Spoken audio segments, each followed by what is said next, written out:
Hello बच्चों, तो यहाँ पे हम लोग MHTCT के लिए जो करंट इलेक्ट्रिसिटी चैप्टर है बच्चों, आपका 9th चैप्टर फिजिक्स का, उसका सिनॉप्सिस वीडियो है ये। यहाँ पे पूरा का पूरा थियरी, जो इम्पोर्टेंट थियरी है या फिर जो भी इम्पोर्टेंट फॉर्मूले हैं उसका डिस्कशन करेंगे और उसके बाद अगले वीडियो से हम लोग इसका MCQ सॉल्व करना शुरू कर सकते हैं। ठीक है, चालू करते हैं। तो ये चैप्टर जो है आपका किरचॉफ लॉ से स्टार्ट होता है। Kirchhoff voltage law, Kirchhoff junction law, ये दो लॉ अगर आपने कर लिया तो लगभग सारा चैप्टर जो है ना उसमें वही यूज़ होकर बाकी सारी चीज़ें बस इसी के एप्लीकेशंस हैं। ठीक है, तो इसको ध्यान से कर लेते हैं। किरचॉफ्स के दो लॉ है किरचॉफ के, वोल्टेज लॉ और दूसरा करंट लॉ। करंट लॉ को ही हम लोग जंक्शन लॉ बोलते हैं। ये फर्स्ट लॉ है और ये सेकेंड लॉ है। अभी क्या है वो थोड़ा देखते हैं यहाँ पे हम लोग। जैसे मान लो अगर आपका इलेक्ट्रिकल सर्किट है तो इलेक्ट्रिकल सर्किट कुछ इस तरीके से होगा उसमें अलग अलग कंपोनेंट्स होंगे, रेजिस्टेंस होगा, बैटरी सेल लगे होंगे, सेल का अपना EMF होगा। ऐसे सारा आपके पास अगर सर्किट होगा तो सर्किट को सॉल्व करने के लिए हमें ये दो लॉ की ज़रूरत पड़ती है। ठीक है, सबसे पहले हम बात करेंगे यहाँ पे जंक्शन लॉ की या फिर करंट लॉ की। जंक्शन लॉ या करंट लॉ तब होगा जब आप किसी जंक्शन पे हो। जंक्शन का मतलब ये है जहाँ पे दो या दो से ज़्यादा करंट या तो आते हैं या वहाँ से चले जाते हैं। तो मान लो यहाँ पे दो या दो से ज़्यादा करंट आ रहे हैं इस तरीके से या जा रहे हैं, जो भी हो रहा है, मतलब जहाँ पे करंट आते हैं या फिर जाते हैं, मिलते हैं या बिछड़ते हैं। तो मान लो करंट कुछ इस तरीके से आ रहा है। इस पॉइंट पे एक करंट यहाँ से आ रहा है, एक करंट यहाँ से आ रहा है, एक करंट यहाँ से आ रहा है I3, उसके बाद फिर यहाँ से I4 निकल जा रहा है और I5 भी निकल जा रहा है। I4 I5 दूर जा रहा है, I1 I2 I3 आ रहे हैं। समझे? तो यहाँ पे आप देख सकते हो कि जंक्शन लॉ ये कहता है कि किसी भी जंक्शन पे टोटल करंट ऐड करने पर, समेशन मतलब ऐड होता है, टोटल करंट ऐड करने पर आपको 0 मिलेगा। पर ऐड करते समय आपको ये देखना होगा कि जो करंट आ रहा है वो पॉजिटिव लेना है और जो करंट जंक्शन से दूर जा रहा है उसे नेगेटिव लेना है।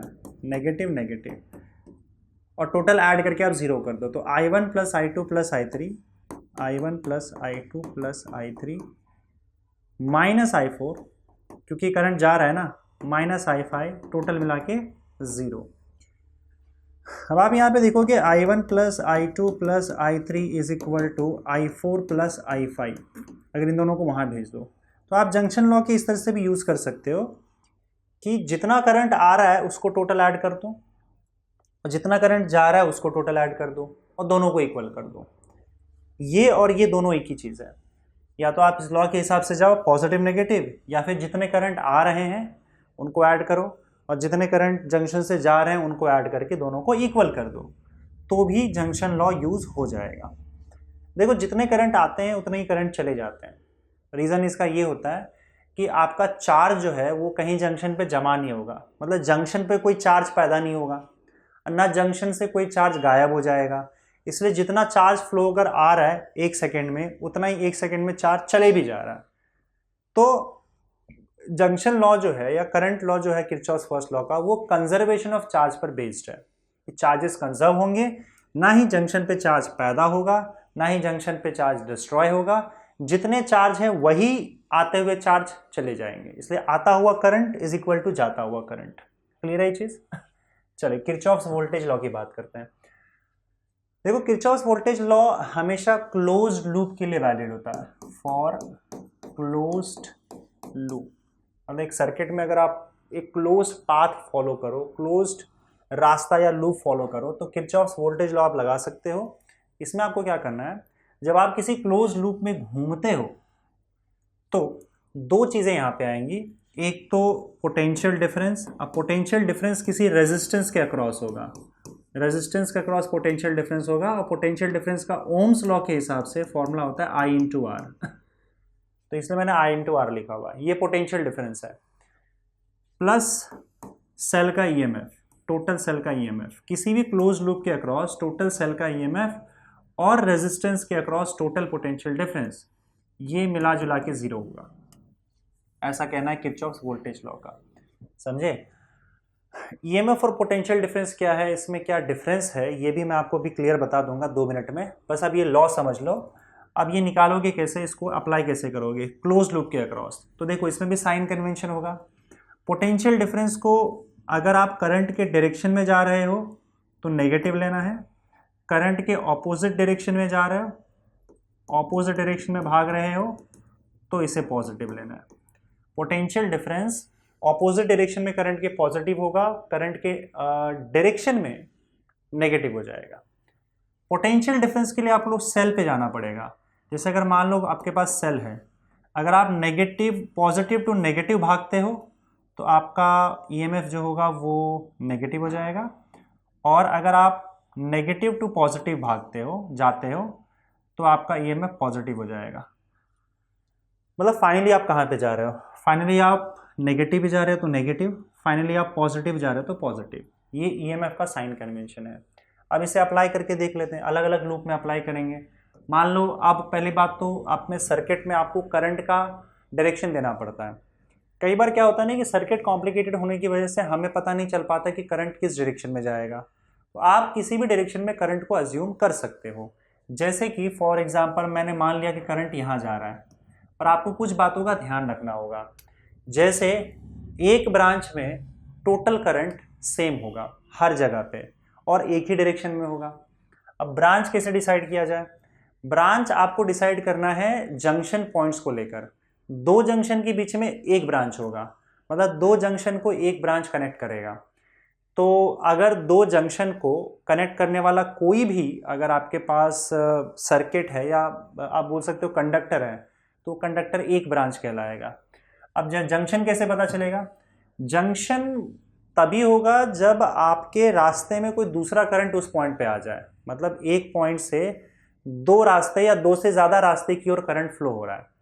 अब आप यहाँ पे देखोगे इस पॉइंट पे, तो इस पॉइंट पे एक ही रास्ता है, भले एक ही वायर है यहाँ से लेकर यहाँ तक, उसी को मोड़ दिया गया है, तो अलग रास्ते नहीं है, यही करंट यहाँ पे फ्लो हो जा रहा है, कहीं और से करंट नहीं आ रहा है और इसका कहीं करंट बट भी नहीं रहा है, तो ये जंक्शन पॉइंट नहीं होगा क्योंकि सेम करंट वही फ्लो हो जा रहा है। तो इसका मतलब एक ही वायर था, उसको बस ऐसे मोड़ दिया गया है और कुछ नहीं। पर इस पॉइंट पे देखो, इस पॉइंट पे आप देखोगे तो एक करंट यहाँ से आएगा और एक यहाँ चला जाएगा और एक यहाँ से भी जा रहा है, यहाँ से भी जाएगा या फिर आएगा। तो आप इस पॉइंट पे देखोगे तो तीन जगह से करंट आ रहा है, एक यहाँ से, एक यहाँ से और एक यहाँ से। तो ये जंक्शन पॉइंट कहलाएगा। यहाँ पे भी जंक्शन पॉइंट होगा, वही सेम चीज़। बाकी ये वाले पॉइंट्स भी जंक्शन नहीं होंगे क्योंकि एक ही वायर को मोड़ा गया है। तो आप देखोगे कि दो जंक्शन पॉइंट है, इसको मैं बी मान लेता हूँ, इसको मैं सी मान लेता हूँ। बी और सी दोनों जंक्शंस हैं। इन दो जंक्शन पॉइंट को कनेक्ट करने के लिए यहाँ पे तीन वायर्स या तीन कंडक्टर्स लगाए गए हैं। एक तो सीधा सीधा ये वाला बी सी, और एक ये पूरा वायर यहाँ से, और एक ये पूरा वायर यहाँ से। तो ये सारे ब्रांचेस हैं हमारे पास। यहाँ पे टोटल तीन ब्रांचेस हैं। एक ब्रांच यहाँ पे है ऐसे, एक ब्रांच यहाँ पे है ऐसे, और एक ब्रांच यहाँ पे है। तो आपको ध्यान रखना है कि एक ब्रांच में सेम करंट होगा हर जगह पे। ब्रांच में ऐसा नहीं कि यहाँ पे करंट अलग, यहाँ पे करंट अलग हो जाएगा। इस पूरे ब्रांच में सेम करंट होगा और सेम डायरेक्शन में ही होगा। जैसे अगर मान लो सी से लेकर बी तक फ्लो हो रहा है तो ऐसे ही करंट फ्लो होगा।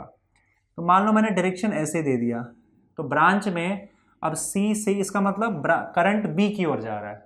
अगर बी की ओर जा रहा है तो सी से आएगा, मतलब एक जंक्शन के एक पॉइंट से आएगा दूसरे पॉइंट तक जाएगा। तो करंट इस हिसाब से ऐसे आ जाएगा और ऐसे आ जाएगा। इस ब्रांच में मान लेते हैं करंट आई है, I1 फ्लो हो रहा है, तो ये भी I1 ही होगा, हर जगह पे I1 ही होगा यहाँ पे इस पूरे ब्रांच में। यही करंट यहाँ जाने के बाद देखो कुछ उधर जाएगा, कुछ नीचे आ जाएगा। तो मान लेते हैं करंट I2 आगे गया, बाकी बचा हुआ करंट I3 नीचे आ गया, है ना। तो अब पूरे BC ब्रांच में I3 करंट ही फ्लो होगा यहाँ तक, और ये पूरा I2 करंट, हर जगह पे I2 करंट ही फ्लो होगा इस पूरे ब्रांच में। अब इस पॉइंट पे देखो क्या हो रहा है, जंक्शन पॉइंट C पर ऊपर से I3 आएगा, नीचे से I2 आएगा, और I3 और I2 मिलकर फिर से I1 बन के फ्लो होगा। फिर I1 यहाँ पे I2 और I3 में स्प्लिट हो जाएगा। समझ गए ना? इस तरह से करंट का डायरेक्शन आपको देना है बस। उसके बाद क्या है आपको, ये मैंने पॉइंट ए ले लेता हूँ, ये डी, ये ई और ये एफ। देखो तीन लूप में आपको बताऊंगा, तीनों लूप में आपको जंक्शन लॉ यूज करना है, और सॉरी वोल्टेज लॉ यूज करना है। पहले तो जंक्शन लॉ आप यूज कर लो। देखो जंक्शन लॉ बी पर और सी पर, जहां जहां जंक्शन है वहां जंक्शन फर्स्ट लॉ यूज होगा। तो मैंने बताया जितना करंट आता है इज इक्वल टू जितना करंट चले जाता है। तो यहाँ पे देखो करंट आ क्या रहा है, I1, तो I1 टोटल करंट I1 आ रहा है। टोटल जा कितना आ रहा है, I2 और I3।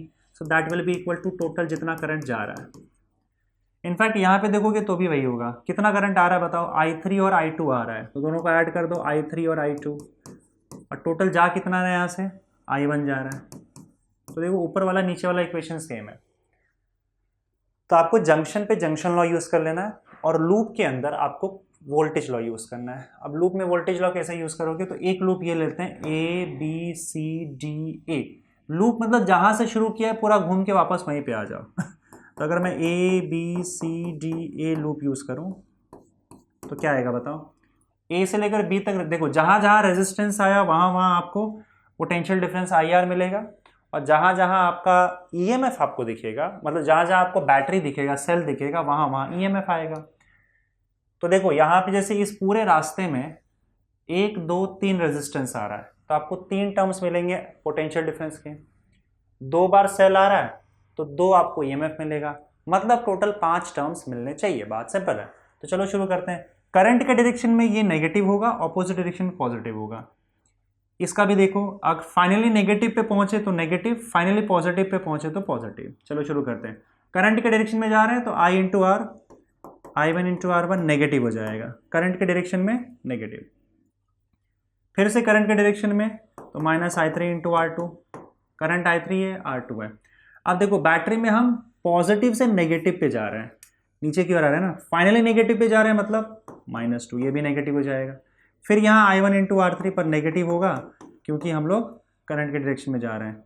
और यहाँ पे देखोगे तो नेगेटिव से पॉजिटिव पे जा रहे हैं, तो फाइनली पॉजिटिव पे जा रहे हैं, इसलिए प्लस ε1, टोटल मिला के 0।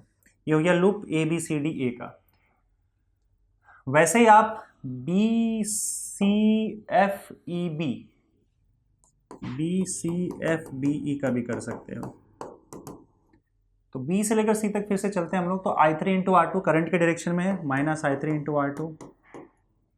फिर पॉजिटिव से नेगेटिव तो माइनस ε2, क्योंकि फाइनली हम नेगेटिव पे जा रहे हैं। अब देखो यहाँ करंट के ऑपोजिट डायरेक्शन में फिर सेल आ गया, तो सेल के लिए रूल क्या है, नेगेटिव से पॉजिटिव पे जा रहे हैं, फाइनली पॉजिटिव पे जा रहे हैं, इसलिए प्लस ε3। और फिर यहाँ पे देखो करंट के अब हम ऑपोजिट डायरेक्शन में चल रहे हैं, ऑपोजिट में पोटेंशियल डिफरेंस प्लस हो जाएगा या फिर पॉजिटिव होगा, plus I2 into R4, total मिला के 0। बस इसी तरीके से सॉल्व करना है। बाकी एक लूप और बन सकता है, ABEFCD,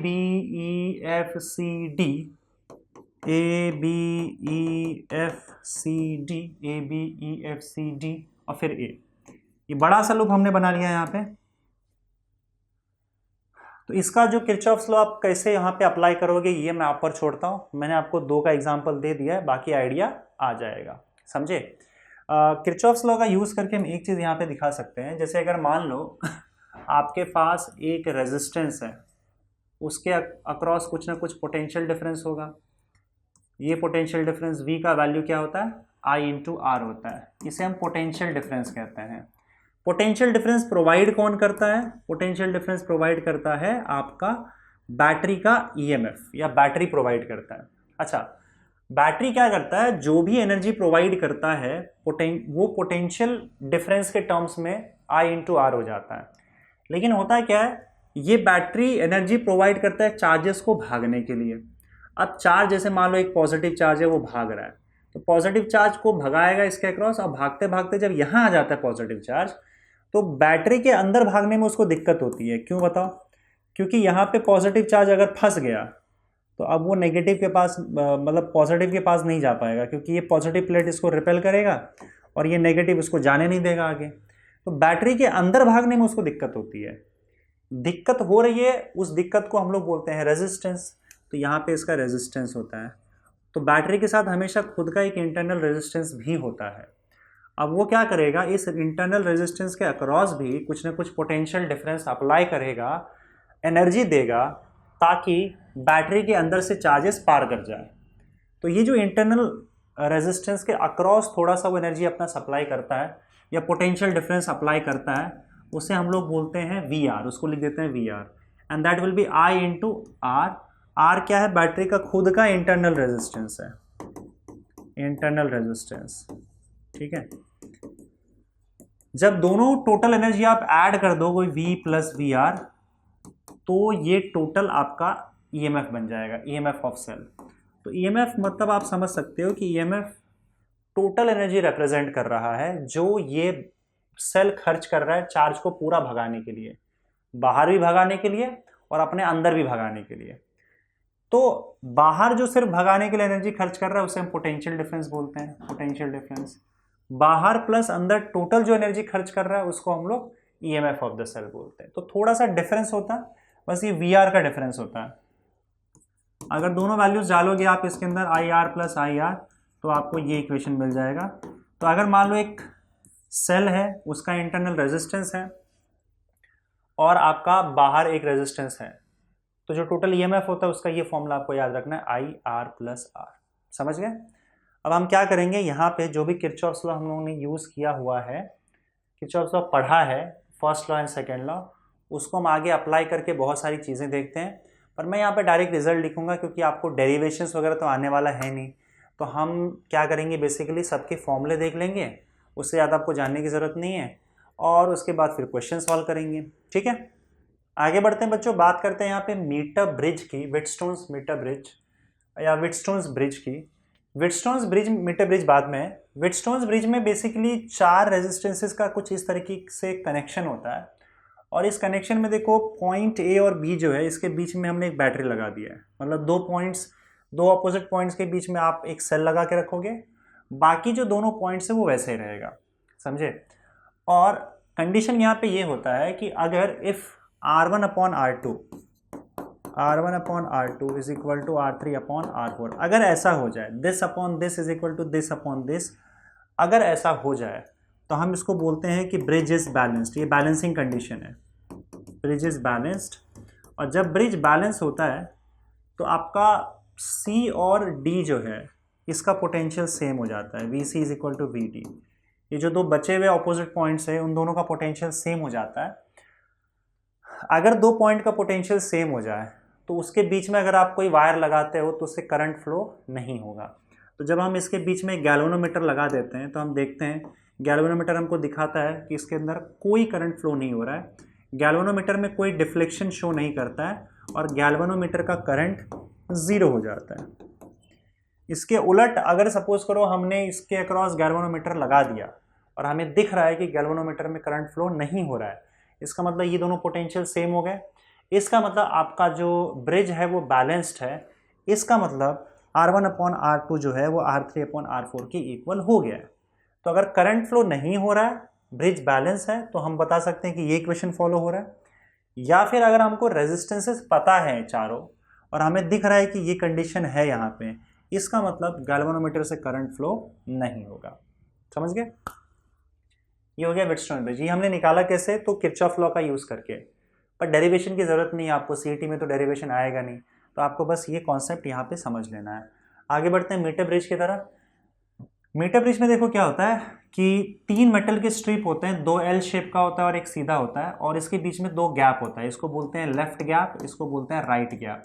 तो जनरली हम क्या करते हैं, राइट गैप में हम ऐसा रेजिस्टेंस लगाते हैं जो हमें पता होता है, और लेफ्ट गैप में हम वो रेजिस्टेंस लगाते हैं जो हमें नहीं पता होता है, अननोन रेजिस्टेंस। लेफ्ट गैप में ऐसा कोई गारंटी नहीं है, मतलब ज़रूरी नहीं है, आप उसको एक्सचेंज भी कर सकते हो, लेकिन इसी तरीके से लगाया जाता है।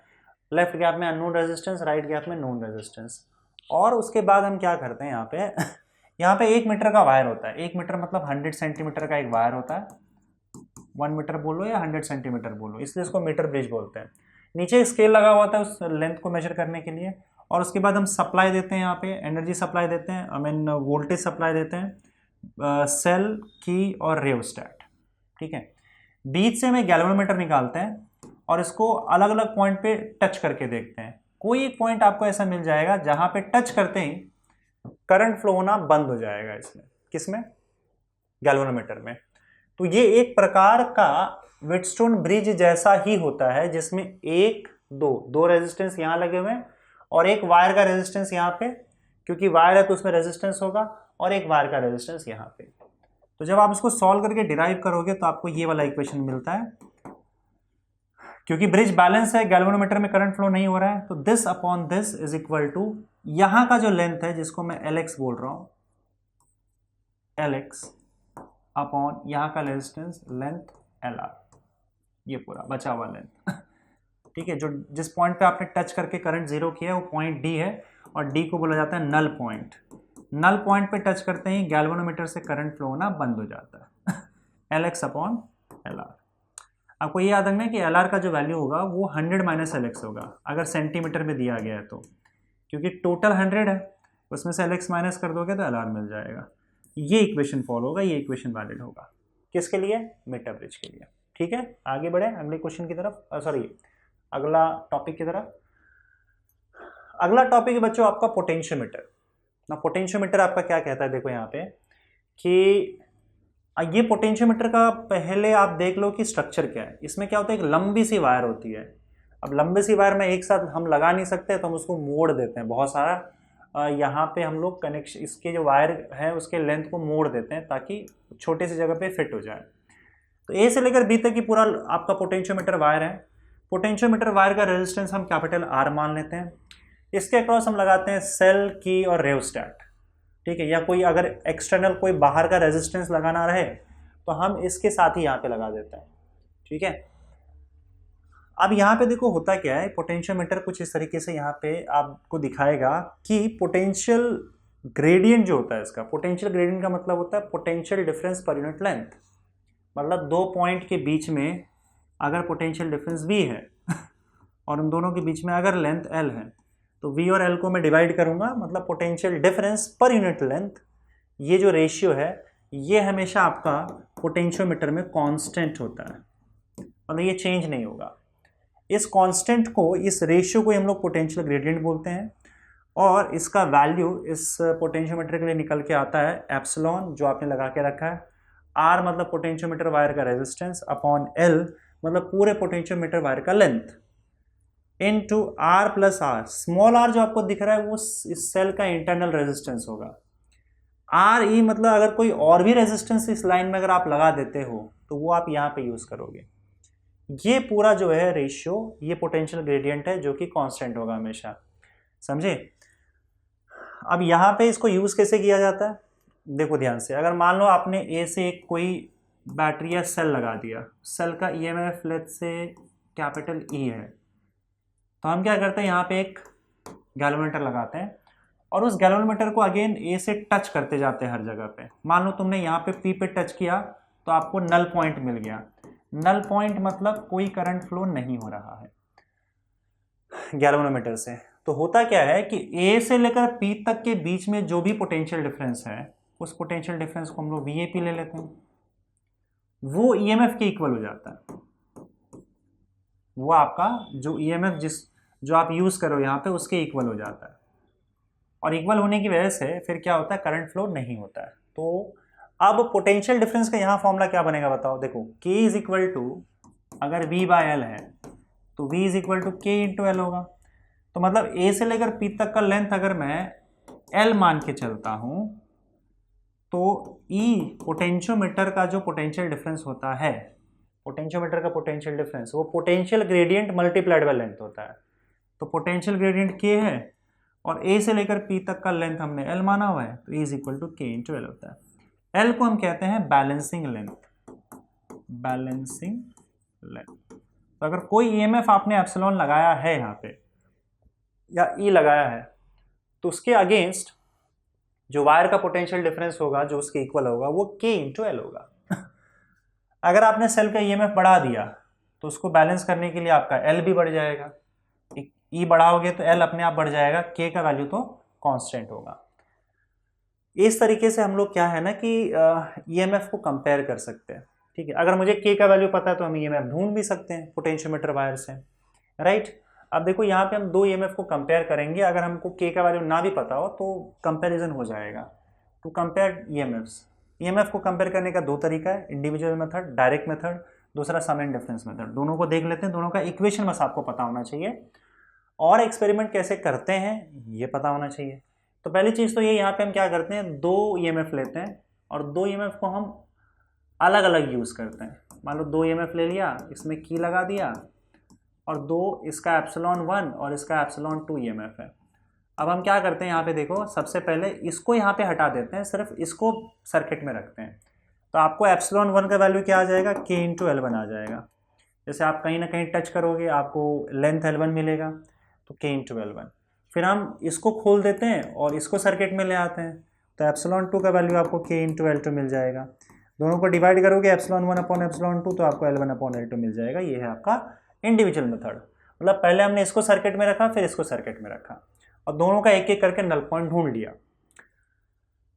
सम एंड डिफरेंस मेथड में हम क्या करते हैं कि ये थोड़ा सा कनेक्शन अजीब सा है। यहाँ पे हम लोग पहले एक सेल लेंगे और उसके बाद फिर उसको 4 वे की के साथ अटैच कर देते हैं, फिर यहाँ से एक दूसरा सेल निकालते हैं और इसको ऐसे लगा के यहाँ से एक गैल्वेनोमीटर लगा के यहाँ पे नल पॉइंट ढूंढने की कोशिश करते हैं। अब देखो इसमें क्या होता है कि यहाँ पे आपका 4 की रहता है, ABCD। तो हम पहले क्या करते हैं, जैसे मान लो ये आपका एप्सिलॉन 1 है और ये एप्सिलॉन 2 है, तो पहले हम क्या करते हैं कि पहले A और C को क्लोज कर देते हैं। अब A और C को क्लोज करोगे तो क्या आएगा, देखो ये नेगेटिव है ना आपका, ये नेगेटिव इसके पॉजिटिव से कनेक्ट होगा। तो पहले केस में आपका नेगेटिव पॉजिटिव ऐसे कनेक्शन होता है, इसको सम बोलते हैं हम लोग। देखो ना यहाँ पे ये पॉजिटिव है और ये नेगेटिव है, ये नेगेटिव गया सीधा A को क्लोज किया, C को क्लोज किया इसके पॉजिटिव में। तो अगर मान लो नेगेटिव पॉजिटिव नेगेटिव ऐसा है, तो दोनों सेल सेम डायरेक्शन में करंट भेजेंगे, तो हमारा टोटल ईएमएफ क्या हो जाएगा, एप्सिलॉन 1 प्लस एप्सिलॉन 2। इसे बैलेंस करने के लिए आप ढूंढ लो यहाँ पे epsilon 1 plus epsilon 2 K into L1 आ जाएगा। उसी तरीके से अगले कनेक्शन में हम क्या करते हैं, B और D को क्लोज कर देते हैं, A और C को ओपन रखते हैं। तो ऐसे में क्या होता है, ये नेगेटिव से करंट अब नीचे जाएगा क्योंकि D क्लोज है और A ओपन है, तो नेगेटिव से करंट ऐसे जाके फिर नेगेटिव से चला जाता है, मतलब नेगेटिव से अटैच्ड होता है ऐसे, और आपका सेल ऐसे लगता है।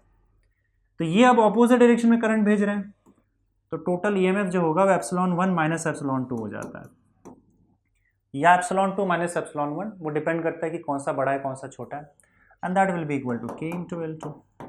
बस दोनों को डिवाइड करोगे, कॉम्पोनेंट टू डिविडेंड टू लगाओगे, तो लास्ट में आपका epsilon 1 upon epsilon 2 will be equal to L1 plus L2 upon L1 minus L2। तो अगर सम एंड डिफरेंस मेथड रहा तो ये वाला फॉर्मूला यूज करना है, इंडिविजुअल मेथड रहा तो ये वाला फॉर्मूला यूज करना है, ये ध्यान देना आपको, ठीक है। L1 सम के लिए, L2 डिफरेंस के लिए, ये भी आपको याद होना चाहिए। तो थोड़ा थियरी अच्छे से समझो। फिर अगर किसी सेल का इंटरनल रेजिस्टेंस अगर हमको ढूंढना हो, तो ऐसे केस में हम क्या करते हैं, वो सेल यहाँ पे लगा देते हैं एप्सिलॉन, उसके बाद उसका मान लो इंटरनल रेजिस्टेंस R है, वो भी इसके साथ रहेगा। नीचे हम अपना बाहर का एक एक्सटर्नल रेजिस्टेंस लगाते हैं पैरेलल में। देखो वर्ड कई बार पैरेलल यूज करते हैं और कई बार वो शंट यूज करते हैं। शंट मतलब मोस्टली समझ लो कि पैरेलल में ही लगाया गया है। और फिर यहाँ पे हम क्या करते हैं, गैल्वेनोमीटर। अब देखो इस पर क्या करते हैं, दो तरीका है। पहले तो हम लोग नल पॉइंट ढूंढते हैं इसको हटाकर, जब रेजिस्टेंस नहीं रहता है, नो आर, जब रेजिस्टेंस नहीं रहता है, सिर्फ ऊपर वाला सर्किट रहता है एप्सिलॉन 1 और R, तब आपका नल पॉइंट L1 पे मिलता है विथ R। उसके बाद हम इस रेजिस्टेंस को भी ले आते हैं सर्किट में, पहले इसको हटा देते हैं, सिर्फ इसके साथ ढूंढते हैं हम लोग नल पॉइंट, तो L1 आता है। अब इसके साथ अगर ढूंढोगे, इसको भी लगा के ढूंढोगे, तब आपका L2 आएगा, ठीक है। और तब जो इंटरनल रेजिस्टेंस का आपका फॉर्मूला बनता है, उसका फॉर्मूला बनता है आपका R is equal to capital R L1 upon L2 minus 1। ये फॉर्मूला आपका internal resistance of a cell, ठीक है। इस तरीके से आप फॉर्मूला ढूंढ सकते हो, R is equal to R L1 upon L2 minus 1, ठीक है। चलिए आगे बढ़ते हैं। नाम से यहाँ पे दो चीज़ें और हैं कि एक गैल्वेनोमीटर को एमीटर में कैसे कन्वर्ट करना है, एमीटर को गैल्वेनोमीटर में कैसे कन्वर्ट करना है। पहली बात तो ये कि एमीटर का काम क्या है, टू मेजर करंट। अगर आपको अच्छा खासा करंट मेजर करना है तो आप एमीटर यूज़ करते हो। गैल्वेनोमीटर भी करंट मेजर कर देता है, पर गैल्वेनोमीटर का करंट बहुत ही कम मेजर कर सकता है, उसकी करंट कैपेसिटी कम होती है। अगर आप ज़्यादा करंट पास करोगे तो फिर वो जो डिवाइस है वो डैमेज हो जाएगा। तो इसकी करंट कैपेसिटी बढ़ाने के लिए आप देखो होता क्या है कि गैल्वेनोमीटर गलत करंट मेजर कर सकता है क्योंकि उसका खुद का रेजिस्टेंस भी होता है। तो गैल्वेनोमीटर को जैसे लगाओगे आप सर्किट में, अपने रेजिस्टेंस के वजह से वो क्या करता है, सर्किट का करंट कम कर सकता है, फिर उस कम करंट को मेजर करके दिखाएगा। जबकि गैल्वेनोमीटर लगाने से पहले करंट तो ज़्यादा था। तो इसलिए हम ये चाहते हैं कि कोई अगर एक अच्छा एमीटर हो जो करंट मेजर कर रहा है तो उसका खुद का रेजिस्टेंस नहीं होना चाहिए। An ideal ammeter should have zero resistance, ताकि वो परफेक्ट करंट मेजर कर पाए। अब पूरी तरह से तो आप रेजिस्टेंस को जीरो नहीं कर पाओगे, पर आप बहुत कम ज़रूर कर सकते हो। कैसे करोगे? तो हम क्या करते हैं, गैल्वेनोमीटर के अक्रॉस एक बहुत ही छोटा रेजिस्टेंस उसके पैरेलल में लगा देते हैं। पैरेलल में लगाने की वजह से ओवरऑल जो रेजिस्टेंस होता है बहुत ही कम हो जाता है, एकदम कम हो जाता है। आपको बस ये जो लगा रहे हो ना छोटा सा रेजिस्टेंस, वो बहुत ही छोटा होना चाहिए। जितना छोटा होगा उतना ही रेजिस्टेंस का वैल्यू कम हो जाएगा। और जो ये पूरा आपका सर्किट है या फिर ये जो पूरा का पूरा आपका डिवाइस आप यूज़ करोगे, इसको हम लोग एमीटर बोल देते हैं। तो एमीटर कैसे बनता है? गैल्वेनोमीटर के अक्रॉस बहुत ही छोटा रेजिस्टेंस लगा के, उसके पैरेलल में लगा के। सो उस पैरेलल को हम लोग क्या बोलते हैं? शंट बोलते हैं। इस पैरेलल का नाम हमने क्या दे रखा है? Shunt. Shunt, very small resistance is connected in parallel. तो ये आपका एमीटर तैयार हो गया। इस एमीटर के थ्रू करंट आई आता है। अब अंदर देखोगे एमीटर के तो क्या रहता है? गैल्वेनोमीटर और उसके पैरेलल में शंट लगाया रहता है। कुछ करंट गैल्वेनोमीटर में चला जाएगा और ज़्यादातर करंट आपका शंट में जाएगा, क्योंकि शंट का रेजिस्टेंस कम होता है। तो हम अगर यहाँ पे जंक्शन लॉ यूज़ करें तो आपको क्लियर दिखेगा that current I will be equal to, जो आ रहा है, आई जी प्लस आई एस। तो ये जंक्शन लॉ यहीं से यूज़ कर सकते हो। बाकी आप देखोगे ये दो पॉइंट जो है ए और बी, इसके अक्रॉस पोटेंशियल डिफरेंस निकाल लो। आप पहले ऐसे निकालो और फिर ऐसे निकालो। तो आपको देखो ऐसे जाओगे तो I G into G, G actually इसका रेजिस्टेंस है गैल्वेनोमीटर का, तो current into resistance I G into G. और वो किसके इक्वल होगा? इसके अक्रॉस पोटेंशियल डिफरेंस के। क्योंकि देखो गैल्वेनोमीटर और शंट दोनों सेम दो पॉइंट के बीच में लगाया हुआ है। अगर कोई भी चीज़ सेम दो पॉइंट के बीच में लगा रहे तो उनके अक्रॉस पोटेंशियल डिफरेंस सेम होता है। तो आई जी इंटू जी और इसके across I S into S, क्योंकि इसके थ्रू करंट आई एस जा रहा है, दोनों इक्वल हो जाएंगे। और हम यहाँ पे अज्यूम करके चलते हैं करंट जो है total current I is equal to N times I G. मतलब गैल्वेनोमीटर में जो भी करंट जा रहा है उसको अगर हम n से मल्टीप्लाई करें, n एक ऐसा नंबर है, कुछ भी नंबर हो सकता है वो, अगर हम n से मल्टीप्लाई करें तो टोटल करंट I मिल जाएगा।